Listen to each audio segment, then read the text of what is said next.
일곱째 날 새벽에 그들이 일찍이 일어나서 전과 같은 방식으로 그 성을 7번 도니 그 성을 7번 돌기는 그날뿐이었더라.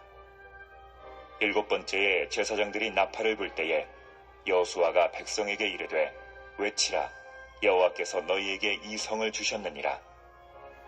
이 성과 그 가운데에 있는 모든 것은 여호와께 온전히 바치되 기생 라합과 그 집에 동거하는 자는 모두 살려주라. 이는 우리가 보낸 사자들을 그가 숨겨주었음이니라. 너희는 온전히 바치고 그 바친 것 중에서 어떤 것이든지 취하여 너희가 이스라엘 진영으로 바치는 것이 되게 하여 고통을 당하게 되지 아니하도록 오직 너희는 그 바친 물건에 손대지 말라. 은금과 동철 기구들은 다 여호와께 구별될 것이니 그것을 여호와의 곳간에 드릴지니라 하니라. 이에 백성은 외치고 제사장들은 나팔을 불매 백성이 나팔 소리를 들을 때에 크게 소리질러 외치니 성벽이 무너져 내린지라. 백성이 각기 앞으로 나아가 그 성에 들어가서 그 성을 점령하고 그 성 안에 있는 모든 것을 온전히 바치되 남녀노소와 소와 양과 나귀를 칼날로 멸하니라.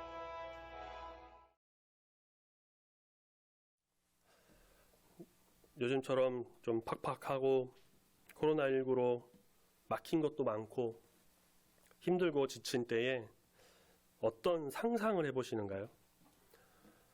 코로나19가 말 그대로 좀 종식돼서 좀 마스크도 안 쓰고 거리 다니고 또 많은 사람 친구들도 좀 만나고 어려움 없이 식사하고 교회에서는 다시 성도들이 마음껏 모여서 활기차고 소리내서 찬양하고 기도하는 그런 상상. 사실 상상이라기보다는 그 코로나 이전 한 2년 전에 그때의 시대 그때 이렇게 했던 것을 다시 생각해 보는 것이겠죠. 상상이라는 것이 실현 가능성이 있는 것도 있지만 대체로 실현 가능성이 이제 적은 것, 나름대로 그런 일이 있었으면 좋겠다라고 하면서 생각하는 것이 아닌가 싶습니다. 예를 들면 복권 요즘 로또 1등 당첨되는 거 생각만 해도 좋죠. 물론 실제로 1등이 당첨될 수도 있습니다. 근데 그 확률을 저도 찾아보니까 814만 분의 1이라고 해요. 이게 어느 정도냐면 길을 가다가 벼락에 맞아 죽을 확률보다 더 낮은 확률입니다. 쉽지 않다는 것을 알 수 있는데 참 신기하게도 매주 1등 나와요. 그런데도 심지어 몇 주 전에는 다들 뉴스 보시 아시겠지만 어떤 사람이 동일한 번호로 5개를 적어서 그게 1등이 돼갖고 세금 제하고 한 60억을 받았다고 해서 화제가 됐죠. 확률을 계산해 보면 4천만 분의 1입니다. 그래서 전생에서 온 사람이 아니냐 뭐 그런 말까지 나왔는데 1등도 좋은데 2등만이나 되는 상상. 사실 상상은 상상일 뿐 실현 가능성이 적고 거의 없고 좀 그렇기도 하지만 또 앞으로 실현될 일들 실제 가능한 걸 또 상상해서 그대로 해보기도 합니다. 보통 과학자들이 그런다고 하죠. 하지만 상상은 상상이고 거의 일어나지 않습니다. 그러니 우리는 상상으로 좀 머리에 그런 거를 많이 만들어 보기도 하죠. 저는 이런 상상도 해봤습니다. 외계인이 나타나서 개인적으로는 외계인이 있다고 믿긴 하지만요. 저는 어쨌든 진짜 아직 보진 못했지만 어쨌든 진짜 외계인이 존재해서 그 UFO라고 하는 그걸 타고 와서 지구에 와요. 그래서 만나요. 그래서 그걸 타고 지구 밖에 나가는 겁니다. 우주도 가보고 멀리 가보고 다른 별도 보고 우주에서 지구도 보고. 제가 우주 비행선을 타고 지금 나갈 수가 없으니까 그렇게 자유롭게 우주에 나갈 수가 있을 때가 언제 올지 모르고 이 확률도 거의 없죠. 한 0.00001%도 있을까요? 그러니까 이런 상상을 그냥 말 그대로 정말 상상을 한번 해보는 겁니다. 예수님 다시 오시는 상상을 해봅니다. 근데 이것은 일어나지 않을 꿈과 같은 일이 아니라 실제로 예수님은 다시 오십니다. 예수님 말씀하셨던 것처럼 그렇게 승천하셨던 그 모습 그대로 이 땅에 다시 오십니다. 다시 오실 그 예수님을 한번 상상해 보는 거예요. 하늘에 빛이 나고 막 천사들이 날아다니면서 찬양 소리가 나고 예수님 다시 오시는 그 모습. 우리가 그리스도인이자 하나님의 자녀이자 성도로서는 정말 기대가 되고 막 빨리 오셨으면 하는 마음이 크죠. 예수님 다시 오시는 상상은 그냥 상상만 해도 막 벅차고 설렙니다. 여호수아를 따른 이 이스라엘 백성이 요단강을 건너서 여리고 앞에 진을 쳤습니다. 우리가 지난주 말씀에서 본 것처럼 이들은 광야에서 할례를 받지 못해서 엄밀히 따지고 보면 그 하나님의 언약의 백성이 아직 되지 못한 상태였던 거죠. 그래서 하나님께서는 이 거룩한 전쟁, 성전을 앞두고 거룩해져야 한다 하면서 할례를 행하라고 명하십니다. 그런데 할례를 하고 나면 상처가 나서 움직이기 힘들어요.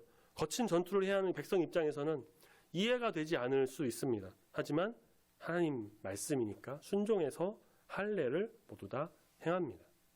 상처가 낫기를 기다립니다. 성경에서 정확하게 며칠 동안 어떻게 휴식을 했다, 그냥 상처가 낫기를 기다렸다라고만 하지 어떤 시간 동안 어떻게 회복했다라고 자세히 나오지 않습니다. 그런데 그러면서 아마 백성들은 이런 생각을 했을지도 모릅니다.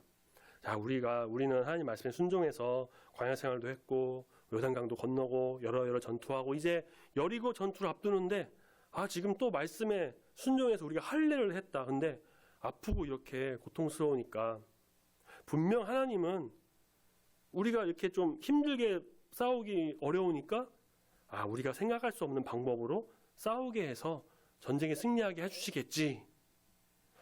제가 앞서 상상을 이렇게 좀 말씀드렸는데 성경 읽을 때도 그냥 읽으시는 것도 좋지만 이렇게 좀 장면을 떠올리고 그때의 상황을 좀 상상해 보면서 보시는 게 많은 도움이 됩니다.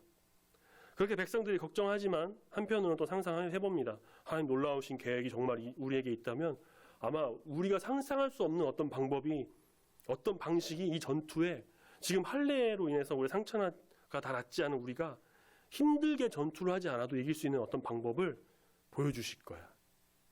이런저런 상상해 봅니다. 번개가 내리치든지, 성문이 갑자기 부서져서 내리든지, 성 안에 불이 나든가, 아니면 천사가 와서 막 대신 싸우든가. 오늘 우리가 읽은 여호수아 6장의 말씀, 여리고 전투를 통해서 인간이 상상할 수 없는, 인간의 상상으로는 헤아릴 수가 없는 이 하나님의 놀라운 역사와 능력, 또 그 안에서 임하시는 하나님의 은혜, 우리에게 깨닫게 하시고 지혜를 주시는 귀한 말씀이 되길 소망합니다. 6장 1절 말씀을 같이 먼저 보시면요, 이스라엘 소문을 들은 이 여리고는 두려움에 문을 굳게 닫고 출입하는 사람도 없었다고 합니다. 그 말 그대로 꽁꽁 싸매서 그냥 단단하게 방어체계를 구축한 거죠. 하나님께서 여호수아를 통해서 여리고성 전투 전략을 알려주십니다.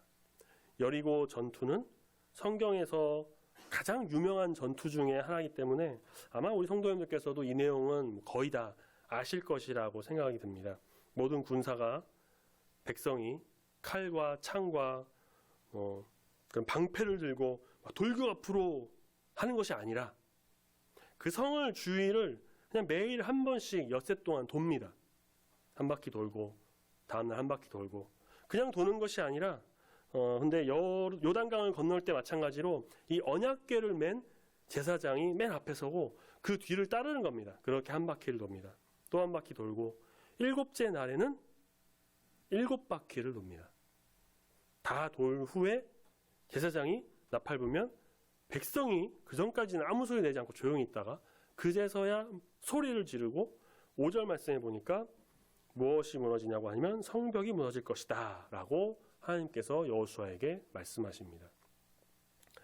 여호수아는 제사장과 백성들에게 하나님의 이 전투 전략, 전술을 설명합니다. 10절 말씀, 그렇게 여리고성을 도는 중에는 아무 소리도 내지 말고 그냥 조용하게 한 바퀴, 7째 날에 7바퀴 돌아라 명하죠. 마지막 7바퀴 돌고 소리를 지르라. 이게 사실 생각해보면 이게 무슨 전술일까요? 일단 기본적으로 성을 함락시킨다고 하는 이 공성전이라고 하는 전투는 공격하는 쪽의 군사가 방어하는 쪽의 군사보, 그러니까 즉 성을 지키는 군사, 지금으로 따지면 여리고 성의 군사보다 이스라엘 백성의 군사의 수가 최소 4배는 많아야 승리할 확률이 높다고 합니다. 그런데 이스라엘 군사의 수는 5장 말씀에 할례 받은 사람의 수가 이제 4만 명이라고 했는데 아마도 여리고는 그 수와 비슷하거나 그 이상이었던 것으로 보입니다. 공격하는 수가 4배가 많은 것이 아니라 오히려 더 적죠. 그렇다면 어떤 좀 치밀하고 승리 확률이 높은 전략이 나와야 되는데, 예를 들면 삼국지에 나오는 것처럼 적장 장수가 한 명씩 나와서 1대1로 싸우는 일기토라는 그런 거를 한다든가, 아니면 투석기를 사용해서 돌과 막 바위를 던져가지고서는 그렇게 공격한다든가, 아니면 뭐 특공대를 다시 보내서 암살 작전, 아니면 심리전, 뭐 이런 좀 혼란스러운 이런 어떠한 좀 전술 같은 전술이 있어야 좀 이기지 않을까, 뭐 그런 생각을 해보지 않을까요? 근데 여호수아를 통해서 하나님의 이 전투 전략을 들은 백성들은 의아했을 겁니다. 칼, 창, 뭐 방패, 그것도 아니라 그냥 조용히 가서 언약궤를 맨 제사장 뒤를 따라서 한 바퀴 돌라고? 그러다가 성벽 위에서 갑자기 공격하면 어떡하지? 지금 저들은 우리가 하나님을 무서워해서, 우리가 그동안 막 그렇게 싸웠던 것들 그게도 무서워해서 벌벌 떠는데, 우리가 그냥 공격하는 게 아니라 그냥 한 바퀴 돌고 또 한 바퀴 돌고, 이 모습 보고서는 좀 비웃고 얕잡아 보면 어떡하지? 충분히 생각했을 수도 있겠죠. 그럼 다행스럽게도 이스라엘 백성은 하나님과 여호수아 말에 이제 순종해서 따르기로 했고, 여리고 전투에서도 뭔가 이상하지만 그래도 하나님과 여호수아의 말을 순종해서 하루에 한 바퀴 돕니다. 참 사람이 생각해낼 수가 없는 놀라운 방법입니다. 사람의 머리로는 감당할 수가 없는 하나님의 전술 전략인 거예요. 여기에는 하나님의 또 깊은 배려가 또 있습니다. 뭐냐면 바로 이들이 여리고 전투에 앞서서 할례를 받았고요. 비록 어느 정도 상처가 낫는 회복의 시간을 가졌다고 하지만 그렇게 오랫동안 머무를 수가 없었을 것이고, 그렇다면 이 격렬한 전투를 벌이기에는 좀 다소 무리가 있는 몸 상태였을 수도 있다는 것이죠. 그것을 아신 하나님께서는 이 가나안 정복 전쟁에 들어가는 첫 번째 관문, 이 여리고성 전투에서 그들이 몸을 막 직접 쓰고 전투를 하고 격렬하게 몸을 움직이고 치열하게 하지 않아도 이길 수 있도록 그렇게 이끄셨다는 겁니다. 이스라엘을 사랑하셔서 그들을 위해서 놀랍고 은혜로운 전술을 지금 보여주신 겁니다. 또 세상과 사람의 전술 전략, 그 어떤 공성전이라고 하는 그 방법이 아니라 하나님의 전술을 보여주신 것은, 이 가나안 정복 전쟁은, 거룩한 전쟁은 사람의 힘으로 이루어지는 것이 아니라 하나님의 손으로 역사하는, 하나님이 이끄시는 거룩한 전쟁이다라는 것을 첫 전투에서 보여주신 것입니다. 사람이 하면 질 수도 있어요. 다음에 또 보시겠지만, 다음 주는 아니고 또 다음에 또 보겠지만, 여리고성 전투 다음에 벌어지는 이 아이성 전투, 이스라엘은 패배하게 됩니다. 사람이 하면 이렇게 패배하게 돼 있어요. 사람에게 백전백승 그런 거 없습니다. 저 격투기를 좀 좋아해서 가끔 보는데 막 10승, 20승 무패 행진을 달리는 그 챔피언인, 결국 어느 순간엔 패배합니다. 지게 되어 있어요. 적수가 없다고 막 큰 소리 치던 선수가 처참하게 패배하는 모습도 봅니다. 사람이 하는 일에는 이렇게 실패가 있고 패배가 있습니다. 하지만 하나님의 일에는 실패가, 패배가 없습니다. 하나님 계획하시고 하나님 이끄시는 일에는 사람이 상상할 수 없는 그 놀라운 역사가 일어납니다. 거룩한 전쟁 첫 시작, 이 여리고 전투에 하나님이 친히 이 전술 전략을 다 알려주셔서 이 싸움은 사람과 사람이 싸우는 그런 어떤 전쟁, 영토 확장을 위한 그런 정치적인 그런 전투가 아니라 하나님의 역사가 일어나는, 하나님이 이끄시는 거룩한 전쟁이다라는 것을 보여주시기 위해 그 첫 전투인 여리고에서 하나님께서 모든 것을 알려주시고 인간의 전투 방법이 아닌 하나님의 전술로 이끌어 주시고 있는 것입니다. 백성이 생각했던 전술 전략은 하나님의 생각하셨던 것과 많이 달랐을 겁니다. 그래도 우리가 믿는 하나님이니까 하늘에서 갑자기 여리고에 막 불이 떨어지든가 다 타버리든가, 아니면 번개 쳐갖고 막 건물 다 부서지고 군사 죽고 정신 이상하게 되든가, 지들끼리 싸우든가, 아니면 아까 말씀드린 것처럼 막 천사가 와서 싸우든가, 이렇게 점령하는 상상을 했을 수도 있습니다. 아니면 최소한 굳게 닫힌 저 성문이 막 저절로 열려서 그야 말대로 무혈입성, 아무 제재 없이 성에 들어가서 성을 점령하는 그런 전술 전략을 상상했을 수도 있습니다. 하나님 계획은 그런데 어떤 것이었나요? 먼저 한 바퀴를 돕니다. 7째 날에 7바퀴 돕니다. 여성과 아이들, 아마 요단 동편에 있었을 겁니다. 싸움에 참여한 사람들은 군사들, 남자들이에요. 그래서 명령에 순종해서 조용히 성을 돕니다. 물론 속으로 이상하게 생각했지만 하나님 계획에 순종합니다. 7째 날 7바퀴 돌고 제사장이 나팔 붑니다. 부 울었겠죠. 사람들이 소리 지릅니다. 와, 이게 전투의 끝입니다. 아닙니다. 끝나지 않았습니다. 하나님 전술 전략은 이제부터 하이라이트예요. 불 내리거나 번개치거나 천사가 오고 성문 열릴 것을 기대했던 백성들 눈앞에 펼쳐진 것이 무엇이었냐? 오늘 말씀 20절 같이 읽겠습니다. 20절 말씀 우리 한 목소리로 읽습니다. 시작. 이에 백성이 외치고 제자들은 나팔을 불매 백성이 나팔 소리를 들을 때에 크게 소리질러 외치니 성벽이 무너져 내린지라.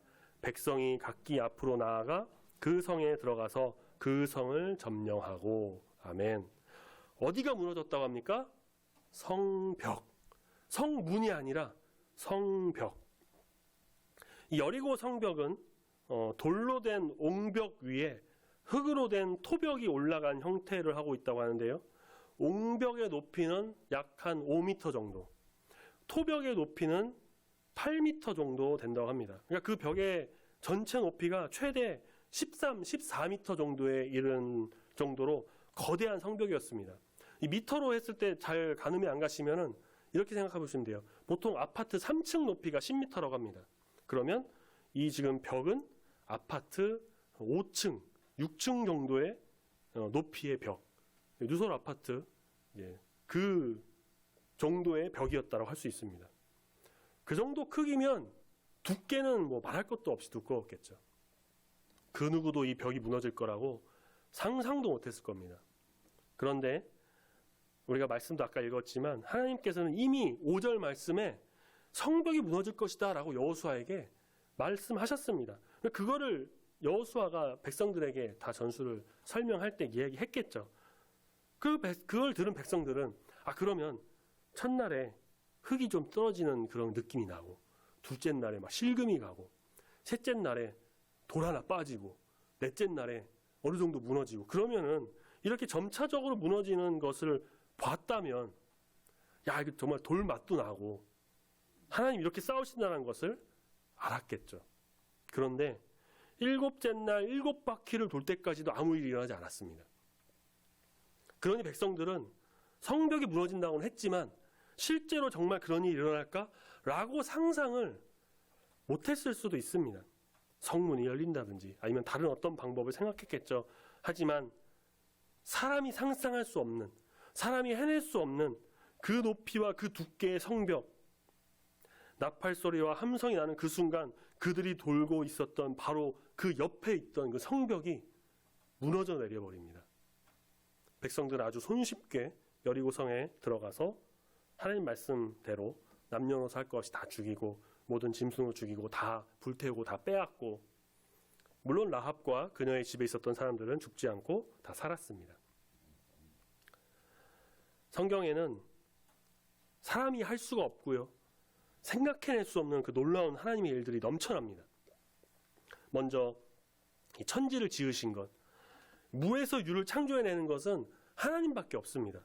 하나님만이 하실 수가 있습니다. 사람은 이 창조라는 걸 할 수 없어요. 이미 이전에 있었던 것을 발견 혹은 발명할 뿐이지 사람의 능력으로 무에서 유를 이 지금 손에 아무것도 없는 것에서 짠 하고 나타나게 못합니다. 그런 거는 사람이 할 수가 없어요.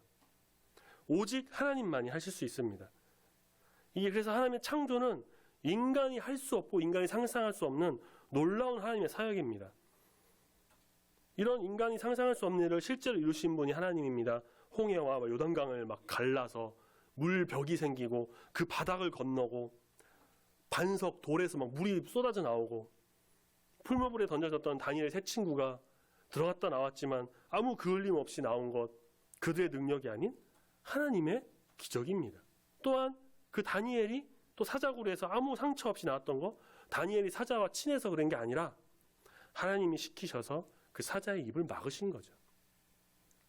신약에서도 이런 기적이 많이 보이죠. 예수님이 행하신 이적뿐만 아니라 사도 바울과 베드로가 행했던 것들.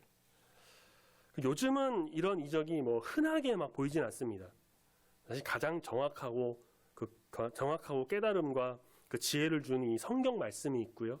그냥 보통의 그 통상적인 방법으로 하나님께서 이끄시기 때문입니다. 그렇지만 또 우리가 좀 잘 알지 못하는 곳에서 지금도 인간이 상상할 수 없는 어떤 방법을 일하시는 하나님의 역사가 일어납니다. 예를 들면 사람이 고칠 수 없던 질병을 치유의 역사로 하나님께서 다 고치시고, 혹시나 재정적으로 정말 어려웠던 교회에 상상할 수 없는, 상상도 못했던 방법으로 하나님께서 그 부족한 것을 채우시거나 이런 일들이 있습니다. 꼭 있는 것이 아니고 이런 큰 게 아니라 뭐 작은 일에도 하나님의 손길을 느끼곤 합니다.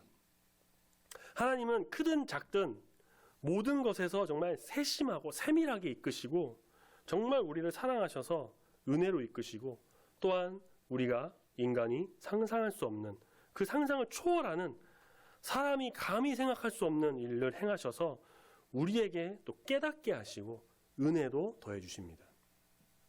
그 누가 여리고의 그 큰 성벽이 무너질 것이라 예상했을까요? 그 누가 그 군사를 가지고 이 여리고를 함락할 것이라 상상했을까? 그 누가 이스라엘이 이 가나안 정복 전쟁을 벌이면서 첫 관문 정말 큰 성 이 여리고 전투에서 승리할 것이라 상상이나 했을까요? 또한 이스라엘 백성들 상상하는 그 전투와 그 승리가 아니라 이 하나님이 일하시는 방법과 승리를 생각이나 해봤을까요? 하나님은 그런 분이십니다. 우리는 플랜 A, B, C 정도 이렇게 생각을 하지만 하나님은 그 이상 X, Y, Z까지 더 상상을 할 수 없는 그 모든 일로 우리를 이끄시는 분이 바로 우리 하나님이시란 겁니다. 그 일을 제가 다 일일이 말씀드리기는 좀 어렵죠. 사람마다 또 상황에 따라서 다 다르기 때문에 하나님 일하시는 것이 다르기 때문입니다. 어떤 분은 건강에서, 어떤 분은 직장에서, 어떤 분은 자녀, 가정, 물질에서, 또 사람과의 만남에서 하나님께서 우리를 선한 길로 이끄시고 큰 은혜를 그 안에서 다 더해 주십니다. 상상할 수 없는 나락으로 떨어뜨리시거나 아주 공경에 처하거나 좌절과 절망으로 내보시는 그런 분이 아니십니다. 그런 분이셨다면 이 여리고성 전투 전략은 알려주지도 않고 알아서 싸워봐 그러고 마셨겠죠. 하나님은 사랑의 하나님이십니다. 하나님께서는 그 놀라운 사랑으로 우리가 상상할 수도 없는 일을 계획하시고 이끄셔서 우리의 길을 다 열어주십니다. 기도로 승리하는 성도님 되시길 소망합니다. 성령님의 그 이끄심 따라서 믿고 기도하면 하나님께서 그 놀라운 길을 다 열어주실 것입니다. 비록 어렵고 힘든 상황에 있다 하더라도 믿는 자에게는 능치 못함이 없는 것입니다. 성벽이 무너뜨리는 상상, 그 큰 일을 우리에게 행하셔서 정말 구원의 길로 이끄시고 역사하시는 우리 하나님을 온전히 믿으며 나가는 우리 모두가 되길 소망합니다. 그렇게 주님의 사역에 동참함으로 아름다운 우리 주님의 나라를 만들어 나가는 우리 모두가 되기를 소망합니다. 아멘. 이런 자세와 모습을 갖추기에 앞서서 전제 조건이 하나 있어요. 바로 나는 부족하다라는 것입니다. 그걸 인정하는 거예요. 근데 이게 참 쉽지가 않아요. 왜냐하면 내가 나를 부정하는 것이 될 수도 있거든요. 나는 약해, 나는 연약해, 나는 부족하다. 내 약함을 인정하는 겁니다. 사람은 좀 자신감도 있어야 되고요. 또 나를 믿고 내 힘을 의지하는 존재인데 그 반대로 나는 부족하다, 나는 연약하다 라는 것을 인정하라는 것이죠. 그래서 쉽지 않아요. 근데 그렇다고 해서 항상 나는 못해, 나는 그냥 못난 놈이야, 나는 쓰레기야, 그렇게 나는 좀 안 돼, 별 수 없어. 그건 네거티브하게 살아가라는 것이 아닙니다. 무슨 말이냐면 나는 나대로의 최선을 다하는 거예요. 열정을 다하고 노력을 하는 겁니다. 내 일이나 직장이나 혹은 여러 가지 일 열심히 하면 됩니다. 하지만 그 안에서 자만심을 갖고 교만하게 다른 거 아니면 다른 거 필요 없어. 나 아니면 안 돼. 내가 다 할 수 있어. 그게 아니라 나는 최선을 다하지만 부족한 존재로 어떤 도움과 인도하심이 필요하다는 것을 인정하는 겁니다. 그리고 그리스도인은 그 어떤 도움과 인도하심은 바로 하나님으로부터 모든 것이 온다라는 것을 알고 하나님의 그 역사하심을 간구하면서 나가야 한다는 것입니다. 내가 부족하다고 여기지 않는다면 당연히 하나님께 간구하지도 않겠죠. 그러니 나의 연약함과 부족함과 약함을 인정하고 하나님의 도우심을 구하면서 살아가야 합니다. 사람의 계획은 불완전해요. 사람은 100% 완벽한 것이 없습니다. 하나님의 역사 속에서 그래서 살아가야 합니다. 그리스도인은 이 하나님의 계획, 하나님의 전술 전략, 인간이 상상할 수도 없는 그 높고 위대하신 그 하나님의 일하심을, 그 신비로운 일을 그 뜻대로 순종하면서 나가는 자가 되어야 할 것입니다. 내 의지와 내 신념을 앞세우는 것이 아니라 여리고성 전투에서도 그리고 돌 때에도 여전히 그 하나님의 궤, 언약궤가 먼저 앞서 나갔던 것처럼 내 힘과 내 능력을 의지하는 것이 아니라 성령이 이끄시는 대로, 하나님이 이끄시는 대로 순종하면서 나가는 성도가 되어야 할 것입니다. 우리를 통해 역사하시는 하나님의 높고 위대하신 일을 기대하면서 소망하며 나가는 우리 모두가 되길 소망합니다. 우리가 상상도 못했던 그 기이한 일들을 행하시는 하나님의 높고 위대하심을 찬양하면서 나가는 우리 모두가 되길 소망합니다. 여리고의 성벽을 무너뜨린 하나님께서 우리의 앞길, 우리의 인생길에도 상상할 수 없는 놀라운 능력을 보여주시고 이루어주셔서 그 가는 길이 어렵지 않고 힘들지 않고 승리의 길, 형통한 길이 될 줄로 믿습니다. 결국 여리고 전투에서 승리한 이스라엘 백성들처럼 하나님께 모든 영광을 올려드리고 찬양과 기쁨으로 주 앞에 나가며 또 이 세상에서 승리하는 저와 여러분이 되기를 소망합니다. 아멘. 기도하겠습니다.